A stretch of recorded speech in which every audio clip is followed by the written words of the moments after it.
Who would you want to be? Is there another character you kind of you respond to? Russell Edgington. Why Russell? I mean, do I need to explain? He's got to speak for himself. And also, while we're at it, can I please be Dennis O'Hare? Okay, yeah, totally. Dennis O'Hare, amazing. I feel like it's really obvious that Andy Belfler wants to be Jason Statham.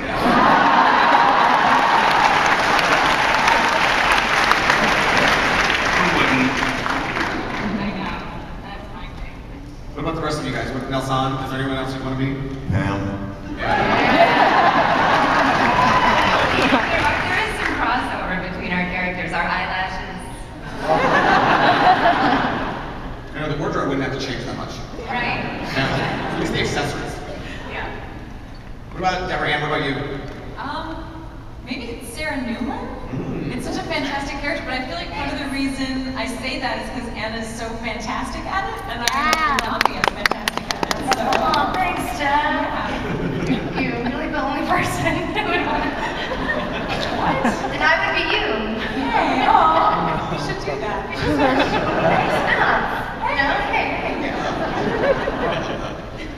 Rutina, what about you? I would be Pam, because she has the best wardrobe, best lines, everything.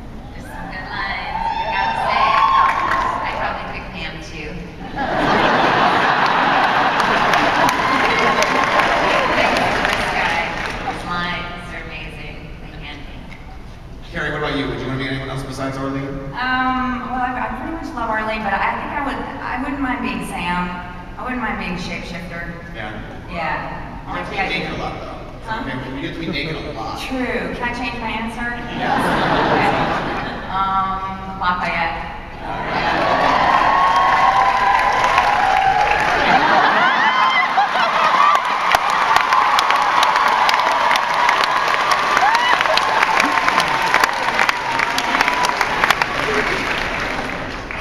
You missed it, girl.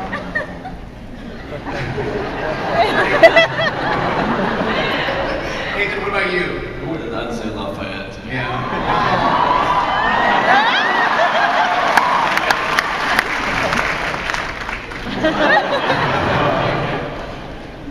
You know, there's been all this talk about, you know, online about a True Blood musical potentially happening. Would you all ever want to do that? Yes. Anna would, yes. Yeah, I feel like Sarah Newland could have like an amazing gospel religious like number at the end of Act 1, and then like she like gets attacked. Yeah. And then we would know, you know, until we came back for Act 2 what happened to her. Yeah. I would like to choreograph Sarah Newland stabbing him with a shoe, maybe some kind of like chase like Imagine that. Awesome. Can we just get Anna to do that for real for us? oh my gosh, I know. Just have an Anna show. Let me Just know. like, can you improv like the Sarah Newland gospel song? Oh.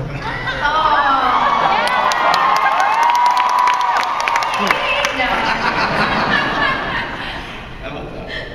What about the rest of you guys? Would you wanna do a musical ever?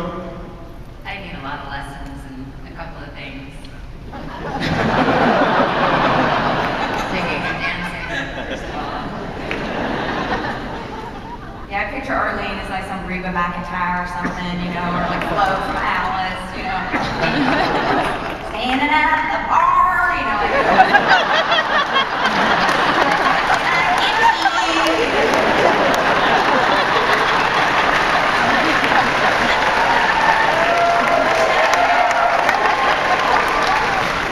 You would rock it. I mean, there is a video on someone's iPhone somewhere of you and I performing all of Greece one night in Fantasia. Yeah.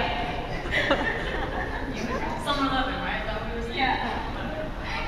Rutina, would you do a musical? Would you ever? I'm sorry. I love to dance and sing.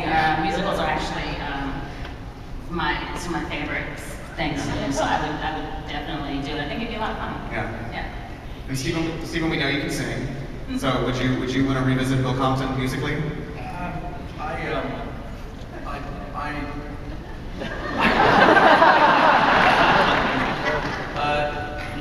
Nathan Barr, who does our amazing music on our show, came to me about 2 years ago with this idea, and so I went to his house and basically laid down a couple of tracks to playing Bill, and we recorded the songs for him to give to Charlene and Alan. And basically, say that again. Oh, a toad-worthy offense. Somebody's phone going. Do we have the toad of shame here? There is no toad of shame here. Sorry. Anyway, we'll explain what toad of shame is after this. Okay. So anyway, we recorded this stuff, and it was for Nathan to take to Alan and Charlene and see if it would be something that they would be interested in doing, and they signed off on it. But that was the only thing that I was ever going to do for it, because the idea of I love Bill, but I'm really excited about moving on and maybe singing something else. Anna, you mentioned the toad of shame, which is a thing on set. What is Okay, that? so Explain a that. couple years ago, who was it that found the toad? Manuel. Okay. Found I kid you not, dead, completely pressed, sort of flattened toad on the ground where we shoot all of our exteriors in Malibu. And so they did what, any rational and normal person would do. They laminated it and made it into a necklace. Which became the toad of shame. And the toad of shame is awarded for lateness, phones going off, breaking other people's shit, or just generally if we kind of gang up on you. But it's the cell phones going off in the middle of takes is kind of the big one. So I just sort of feel compelled to want to award a toad to anyone whose phone goes off ever now. Except if I stand still yelling toad, toad, toad in public, people are going to say. Well, sorry, Mormons. Yeah. Who got the toad the most in this group? Who was awarded the most? I got the toad twice in my last week. I never had the rest of the 7 years. I forgot, I put my alarm on my phone to bid on some plates on eBay. And I was in the middle of my close-up, it went off, and then I got up, ran, bid, got them, went back, poured the toad, and then continued with my Has anyone else got the toad? Deborah asked for the toad. I had to request the toad. They weren't going to give it to me, but I totally did a toad-worthy offense, so I had to beg them. Wait, what was it? What was your toad-worthy offense? I knocked over a crop beer bottle and got sticky stuff all over the floor, and everyone was like, "Oh, it's okay, don't worry." And I was like, "I'm not made of glass. Give me the fucking toad."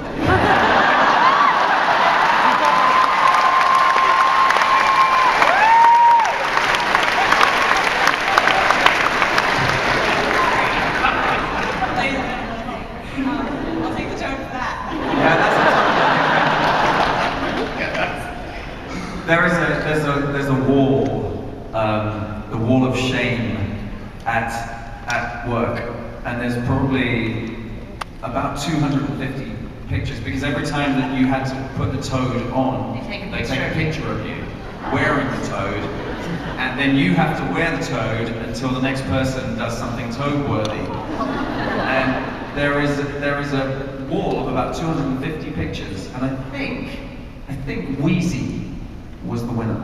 No, Lenny. Lenny. Oh, yeah, Lenny. Lenny. It was Lenny.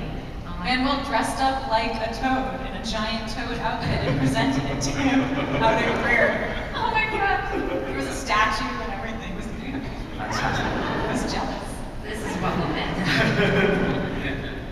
So if you guys have questions, we're going to start taking questions from the audience in about 5 minutes, so start lining up if you want to ask a question. You guys have been a Comic-Con mainstay now for 7 years. Do you have specific memories of Comic-Con, like are there things that stick out in your mind of this experience? Because you guys are like rock stars here, so do you remember one moment in particular that stands out? Well, I'm a virgin. This is my first time here, so this is my favorite moment. Right here.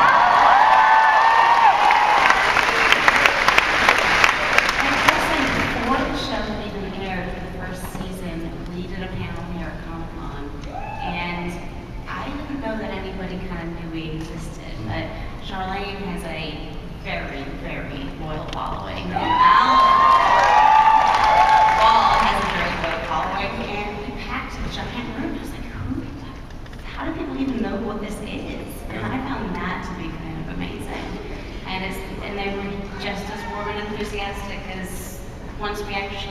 show out in the air and people can even watch it. So I found that kind of amazing. What about the rest of you guys? Do you have any? Steven, do you have a memory of Comic-Con? A particular one? I mean, that one as well, the same as Anna's, was realizing that we were onto something kind of, that this could be gigantic when the hall was already full before we aired. But one of my favorites is running into Deborah Ann dressed as Hit Girl. No, it was Hit Girl, wasn't it?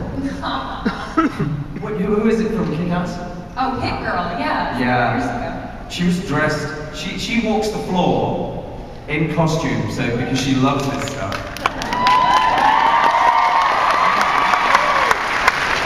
And I love waiting to see what she's going to be wearing each year. She didn't do it this year. I don't have time this year. I was going to come as Crow from Mystery Science Theater, but... Wait, Deborah Ann, are you like a fangirl? Like, do you have like obsession? Like, are you a Game of Thrones person? Or Yeah, I play Dungeons and Dragons. Yeah,